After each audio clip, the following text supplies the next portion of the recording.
একবার রাস্তায় বসে যাব, আমি এটা দিয়ে করে খাচ্ছি। আব্দুল বাহার দীর্ঘদিন ধরে রাজধানীর স্টেডিয়াম মার্কেটে মোবাইল ও মোবাইল যন্ত্রাংশের ব্যবসা করছেন। প্রতি সপ্তাহে তার পণ্য আসে হংকং এয়ার কার্গো করে। আগুন লাগার দিনে এসেছে প্রায় 1 কোটি টাকার পণ্য। সিএনএফ প্রতিষ্ঠান প্রথমে মালামাল ঠিক থাকার কথা বললেও তৃতীয় দিনে তা অস্বীকার করছে। আমরা তাৎক্ষণিক সিএনএফের অফিসে আসি, উনি আমাদেরকে বলল যে দুপুরে যে হংকং ফ্লাইটটা নামছে এই মাল সম্পূর্ণ সেভ আছে। আমাদেরকে প্যাকিং লিস্টও দিছে যে আপনাদের মাল ওকে আছে। তা আমরা আলহামদুলিল্লাহ কই আমরা বাসায় চলে যাই।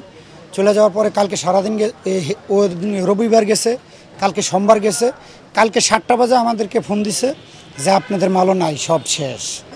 বাহারের মতো অনেকেই পণ্য পাওয়া নিয়ে শঙ্কার কথা বলেন, আবার কেউ কেউ অভিযোগ করেন ব্যবস্থাপনা নিয়ে। মাল 18 তারিখের পরে যেগুলো আসছে কিছুটা শনাক্ত করতে পারছি। এটা বিমান তারা লিস্ট দিয়েছে কি কি মালগুলো পাওয়া যাচ্ছে, সেই লিস্ট মোতাবেক আমরা পেপার ওকে করে এখন পর্যন্ত 9 নম্বর গেটে আসছি।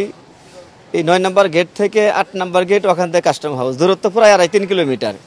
এই রোদের মধ্যে ঘুরতেছি আর ঘুরতেছি, কোনো সমাধান হচ্ছে না। টানা তৃতীয়বার অর্জন করেছে দেশের সেরা সুপার ব্র্যান্ড স্বীকৃতি বসুন্ধরা টিস্যু। আমরাও যেতে পারছি না, সিভিল এভিয়েশন আমাদের পারমিশন দিচ্ছে না যে মালটা আমরা কোথায় আছে কতটুকু তাড়াতাড়ি করা যায়। বিমানে হেল্পারের উপর আমাদের নির্ভর করে সবকিছু করতে হয়। তার কারণ ওনারা যা বলতো আমরা তাই শুনতে হইতেছে, কারণ আমরা সচকে যাইতে পারছি দেখতে পারতেছি না। 2টা কনসাইনমেন্ট একবার পুরাটাই পুড়ে গেছে, আর একটা কনসাইনমেন্টের 2 পিস মাল, তার ভিতরে একটা আমি পেয়েছি আর একটা পুড়া গেছে। এদিকে আগুন লাগার 3 দিন পর সাংবাদিকদের সঙ্গে আনুষ্ঠানিকভাবে কথা বলেছে বেসামরিক বিমান চলাচল কর্তৃপক্ষ। চেয়ারম্যান জানান, কার্গো ভিলেজের বাইরে পণ্য থাকায় সেদিন ফায়ার সার্ভিসের ঢুকতে দেরি হয়েছে। ওই বিল্ডিংটা আমার ভিতরের এইটার পুরো দায়িত্ব হচ্ছে বিমান বাংলাদেশ এয়ারলাইন্স, ক্লিয়ার করার দায়িত্ব হচ্ছে সিএনএফ এজেন্টরা, আর কাস্টমসের কর্তৃপক্ষ ওনার কাস্টমস জিনিসগুলো করেন। আইডিয়ালি রেগুলার অনুসারে এই জিনিসগুলো 21 দিনের ভিতরে ক্লিয়ার হয়ে যাওয়ার কথা। সুতরাং মালপত্রগুলো যদি জমে থাকে সেটা দায়িত্ব ওনাদের, এবং যেতে পারে না এই মালপত্রগুলো সামনে জমে থাকার জন্য যেতে পারে না। তবে কার্গো ভিলেজ তৈরির সময় অগ্নি নিরাপত্তার কথা মাথায় রাখা হয়েছিল কিনা সে প্রশ্নের উত্তর দেননি বেবিচক চেয়ারম্যান।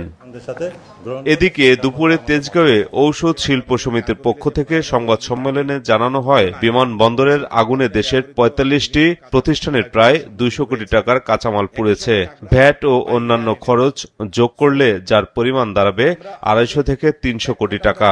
45টি কোম্পানির আমরা পূর্ণাঙ্গ আপডেট আমাদের কাছে আজকে সকাল পর্যন্ত পেয়েছি, যেখানে শুধু র ম্যাটেরিয়ালের দাম আছে 200 কোটি টাকার উপরে।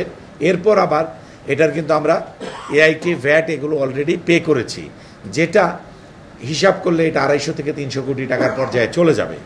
এর ভিতরে আমরা যদি সকল প্রতিষ্ঠানেরটা পেয়ে যাই এবং ফাইনালি আমরা হিসাব করতে পারি যে ক্ষয়ক্ষতি কতটুকু হয়েছে, এই ক্ষতির পরিমাণ আরও বাড়বে। সংগঠনটি জানিয়েছে এই সংকটে সব মিলিয়ে ওষুধ খাতে 4000 কোটি টাকার বেশি ক্ষতি হবে, তবে ওষুধের দাম বাড়বে না বলেও জানিয়েছে তারা। বিমানবন্দরের কার্গো ভিলেজে মাহমুদুল হাসান, মাছরাঙা সংবাদ, ঢাকা।